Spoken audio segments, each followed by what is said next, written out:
cacciatori torna l'estate, quindi torniamo noi con le nostre prove direttamente sul campo. Siamo in Valle d'Uppo e siamo questa volta con due modelli particolari di fucili Fire. Le avete già riconosciute? Sono le doppiette Iside nella versione vintage. Doppiette a cani esterni, sia in versione a canna liscia, quindi calibro 20, sia in versione express, quindi canna rigata, nel diffusissimo calibro europeo 8x57 JRS. Che cosa rappresenta la doppietta a cani esterni? È la storia della caccia, immancabile alla spalla dei nostri nonni o ancora oggi appesa a qualche parete a ricordarci delle imprese venatorie. Diffusissima in tutte le tipologie di caccia del passato, dalla caccia da appostamento fino alla caccia con i cani da ferma o nella classica caccia alla lepre. Simbolo e sinonimo di un'arma sicura, pronta allo sparo soltanto quando il cacciatore decide che lo sia, e un'arma poi dal valore estetico indiscutibile. Ma perché utilizzare ancora oggi una doppietta a cani esterni? Sicuramente appunto per gli amanti della tradizione, quindi anche della bellezza estetica di queste armi che però possiamo definire dei classici rivisitati. Per quale motivo?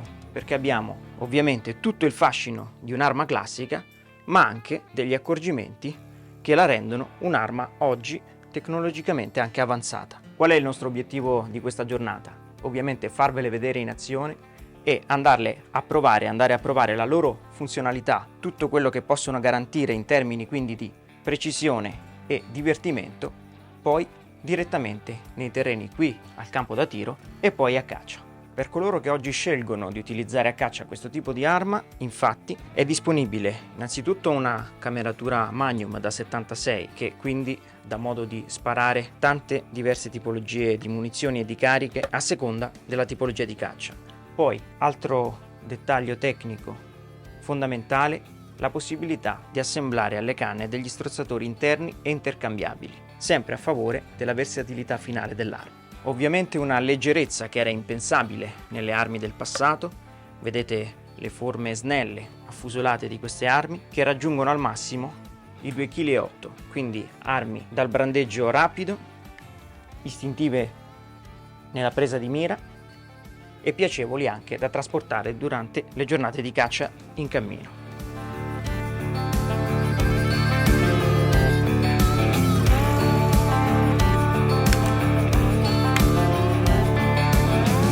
Oh!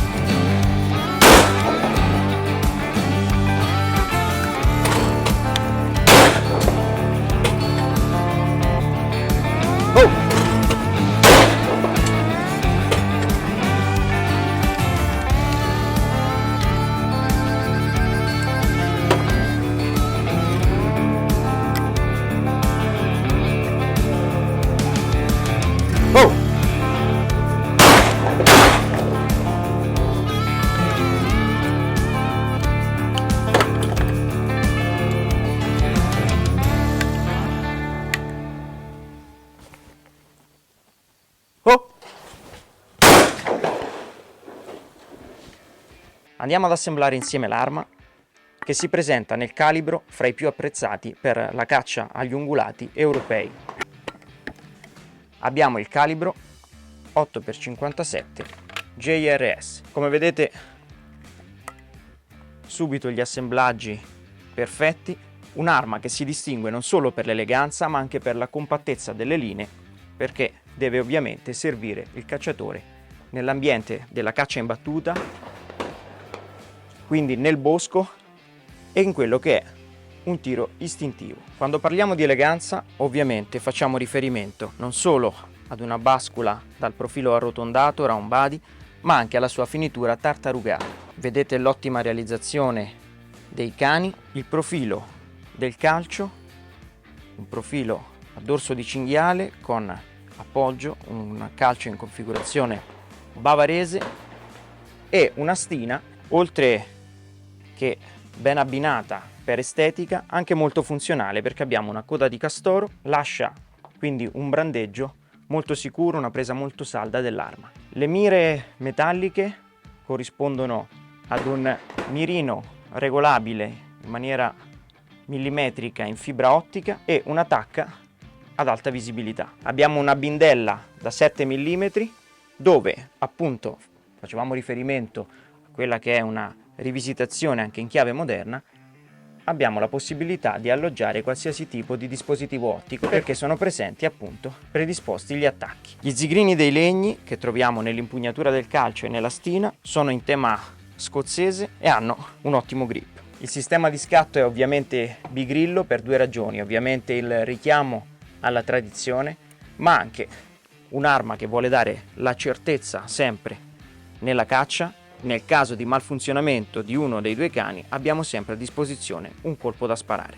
Questo è uno dei motivi che fa degli Express una delle armi preferite da chi pratica quindi la caccia anche ai big game. Le canne disponibili sono da 55 cm e il peso complessivo dell'arma non supera i 2,9 kg, quindi questo già ci fa immaginare quello che può essere il brandeggio rapido di quest'arma. Bene ragazzi, andiamo ad iniziare. Spareremo i primi 2 colpi da rest, quindi sul bersaglio fermo con arma perfettamente stabile, anche per renderci conto come sono collimati il mirino regolabile e l'attacca di mira. Poi passeremo invece ad un tiro in movimento.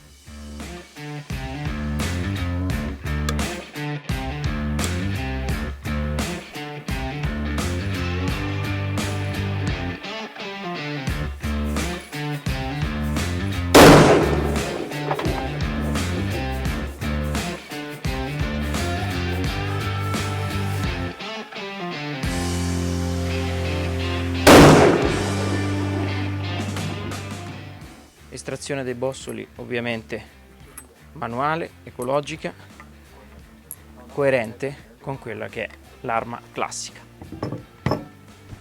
Andiamo a vedere.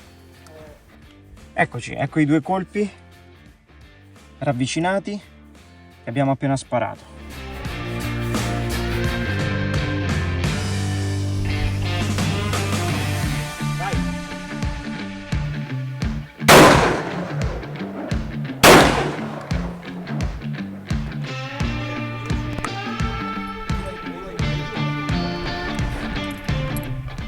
Ero andato piuttosto rigido nel primo colpo perché mi aspettavo sinceramente un contraccolpo maggiore, invece l'arma è gestibile e con il secondo colpo credo di essere andato più vicino al centro, ma adesso andiamo a controllare. Lo scatto è netto, non molto leggero ma preciso. Ed eccoci amici, come sempre il cacciatore si rende conto nel momento stesso in cui tira il grilletto di dove vanno le fucilate. Come avevo previsto, c'è stato un colpo, siamo sempre nel bersaglio ma più in alto, perché ero andato appunto rigido sulla prima fucilata e ho strappato leggermente. Poi, rendendomi conto della piena gestibilità invece dell'arma, sono tornato subito in assetto, quindi ho piazzato il secondo colpo vicino al centro. L'arma quindi è molto più morbida, più affidabile e gestibile di quello che avevo immaginato nel primo colpo, quindi consideriamo mire metalliche, 2 fucilate di imbracciata, un'arma appena presa fra le mani. Immaginate cosa potrete fare andando sia a sistemare, collimare ancora più per il vostro modo di sparare il mirino millimetricamente, sia volendo andando ad applicare dei punti rossi o delle ottiche negli attacchi che sono predisposti. Quindi tanta sostanza, ma oltre all'efficacia il piacere di brandeggiare anche un'arma dall'assoluto valore estetico che esalta sicuramente uno dei grandi piaceri della nostra passione.